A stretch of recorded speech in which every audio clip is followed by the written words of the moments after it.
Senua finds a unique courage to keep pushing forwards on her quest, no matter what. She sees the world differently to those around her and faces challenges others would avoid. When driven so strongly by one powerful purpose, she will do anything to rid the world of the darkness. This is her life's mission, and she will not stop until she fulfills her quest. My name is Eddie, and I have lived with psychosis for most of my life. To me, psychosis means living in a different reality, a reality that isn't shared with other people.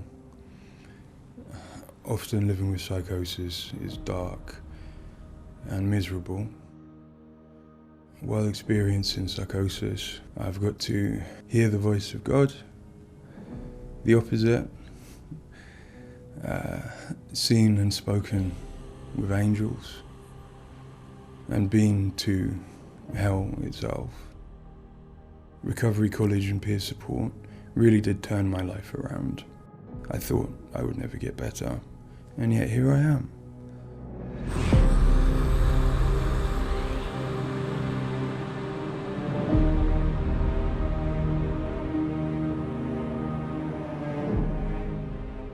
The things that Senua experiences in Hellblade are very similar to some of my own experiences.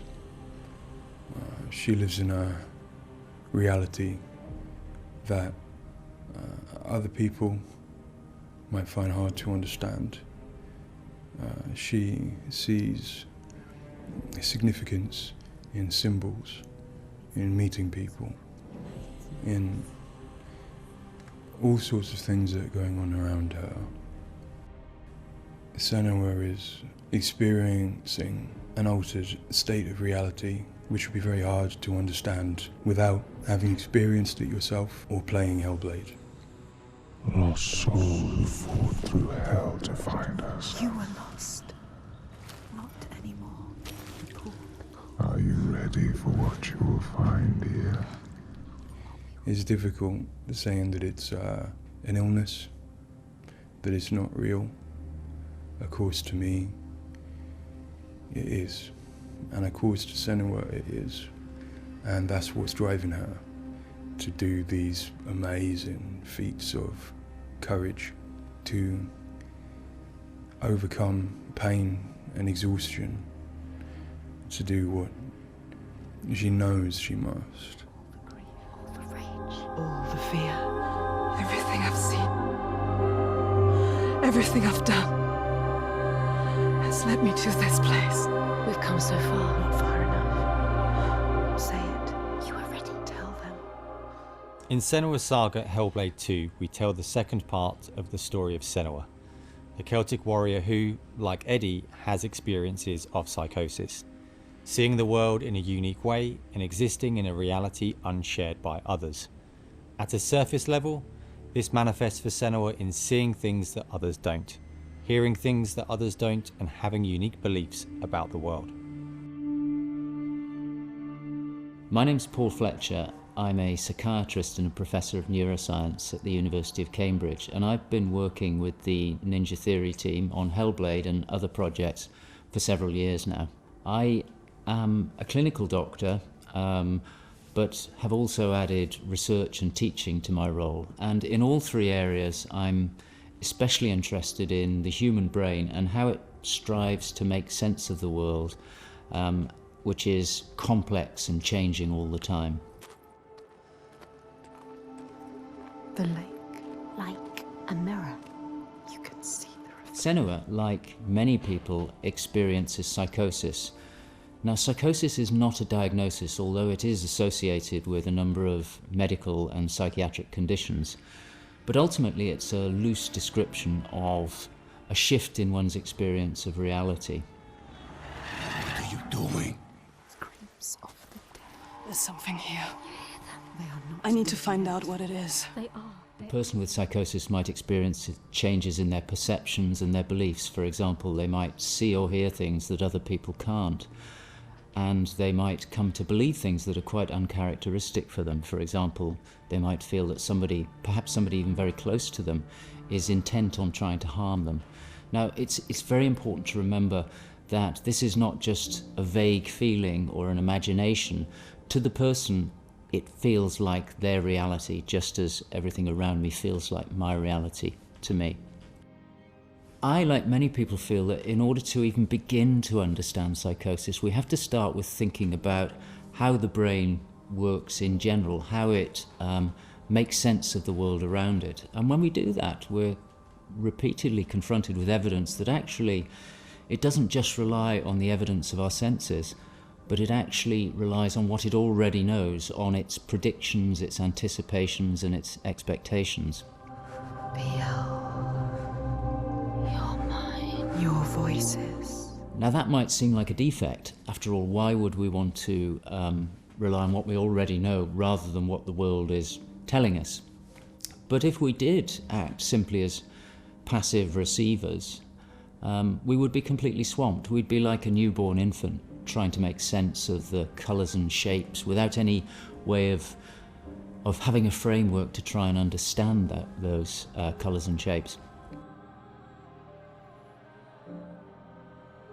Our senses are bombarded with information from the world that's rapid, it's intensive, it is noisy, ambiguous, unreliable.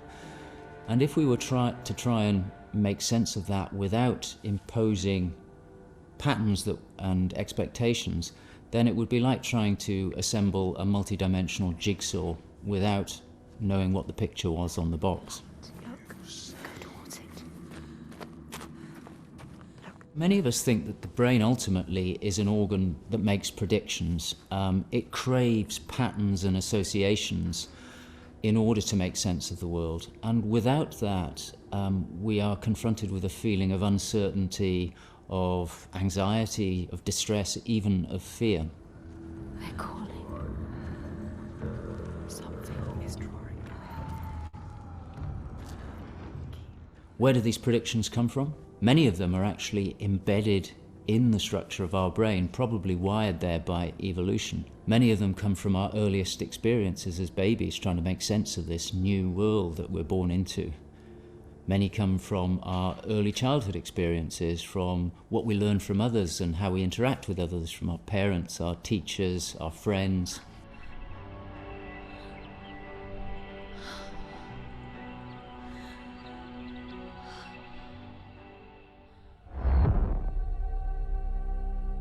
We all have a feeling that we're directly in contact with an objective reality, but it's probably the case that what we experience as our constructed model of the world is a blend of the evidence of our senses, but also what we are predicting or expecting from the world. So this blend exists in a very fine and delicate balance, and the weighting of that balance probably varies a great deal across different individuals. But crucially, this balance is what determines how we experience and interpret and act upon the world. And some of them are embedded in shared experiences with others, our society, our culture, our arts, even our religions and our mythologies. So for the most part, this works very well for us and enables us to make sense of the world, but it's also, being a delicate balance, it can be shifted, and it's very easy, even under the most normal day-to-day circumstances, to deviate from objective reality. A good example of this is the hollow mask illusion. All of us are familiar with a mask. We know that it depicts a face and that the inside is hollow. But when we see the mask rotating round and we see the hollow side, there is a deeper prediction, probably embedded in our brain, that facial features tend not to be hollow, that they stick out.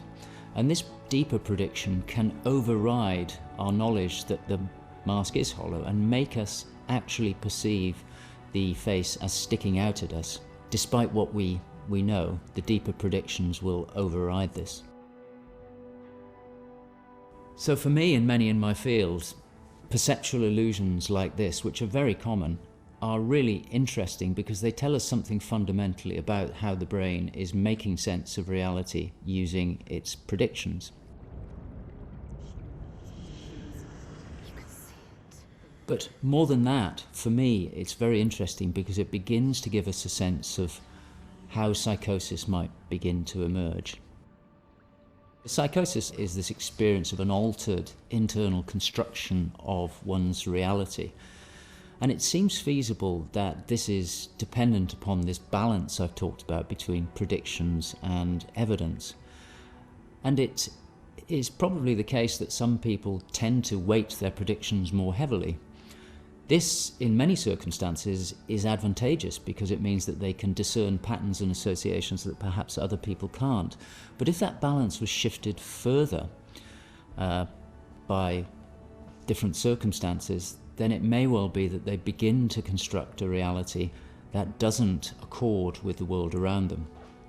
What might cause that shift? Well, a number of things. It could be caused by stress, sleep deprivation. It could be caused by illness, neurochemical disturbances. It's also the case that our experience will change how we predict things. So a very profound experience, for example, of trauma, could powerfully change the way in which we make predictions about the world and shift us from this delicate balance into a state of psychosis. In the case of Senua, we know that from an early age she was able to discern patterns and associations that perhaps other people couldn't. And on top of that, her childhood and adolescence had a number of traumas in it. Her father was abusive and he accused her of being the cause of evil and darkness. Her mother, who had the same capabilities as she did, was actually sacrificed for the same reason. And in addition, her village was attacked by Vikings and her lover was brutally killed. And it's possible that all of these traumas would act on her natural tendencies to topple her into this psychotic experience that is depicted in Hellblade. With every defeat, the dark rot will grow and soon it will take her soul.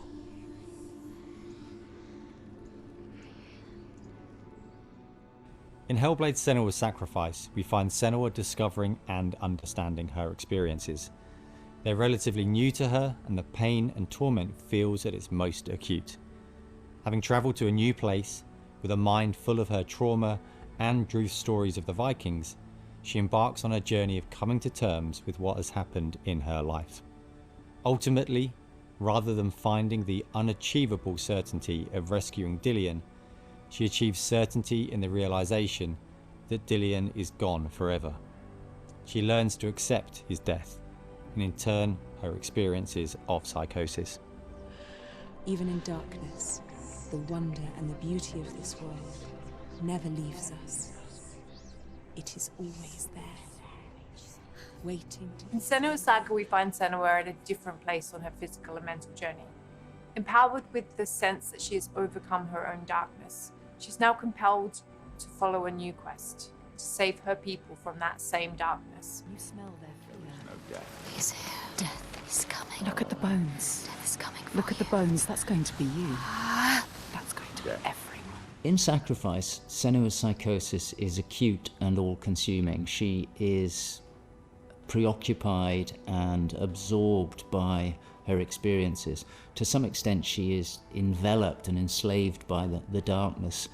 She cannot ignore her voices and visions. She's totally committed to the quest within her altered reality. In Saga, there has been some resolution to this. There's no miracle recovery. She still experiences the voices and visions. She still has a changed reality. But the balance of power has shifted. She is the one who is able to be in control. She's able to resist and challenge the voices. She's able to make decisions that much more clearly reflect her own goals. They see through your lies, and I will show them how to see as I do. I will not appease your gods.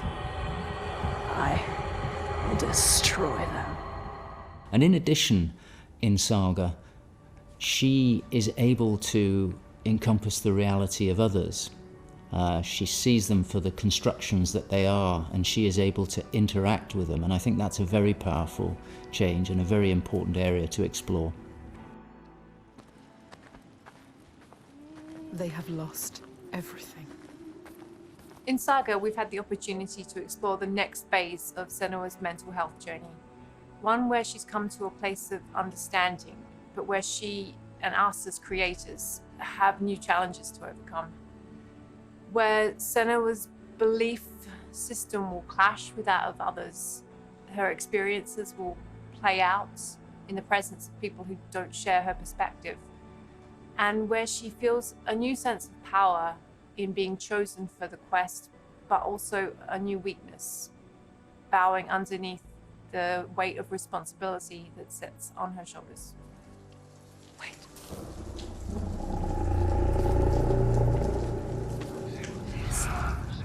In Saga, we have once again utilized binaural audio to bring Senua's voices to life. Her furies still travel with her, but their tone has changed this time. She continues to be haunted by her father, and she starts to feel the audio presence of Icelandic myth infecting her mind. That scream.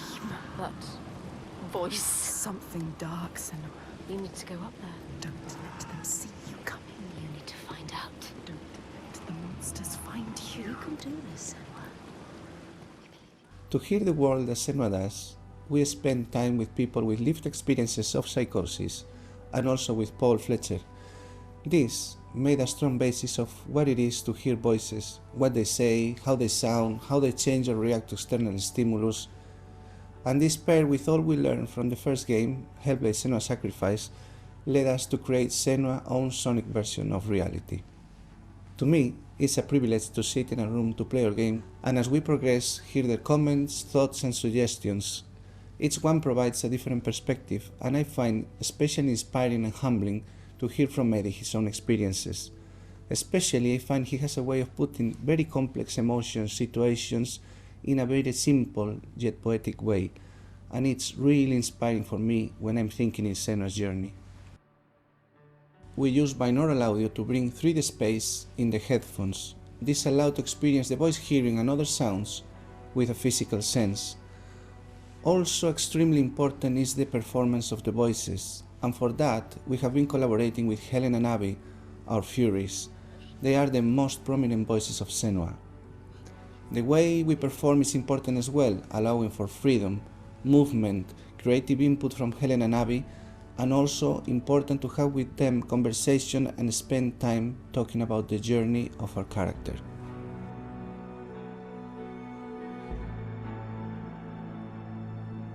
There is a lot of time gone into experimentation, so every sound in the game is connected in some way with the emotion that Senua is experiencing as she travels through Iceland, from the sounds of the nature to some of the musical moments. What's a sign? Beyond of its uniqueness or not, I find that for me, something extremely important is to create a connection beyond the game. So in understanding Senua's own reality and going on a journey with her, I hope our players will understand better how people experience reality different, and in doing so, I feel we break those walls that keep us distant and lonely. My brothers used to come here to practice fighting. Sneak out. Follow them.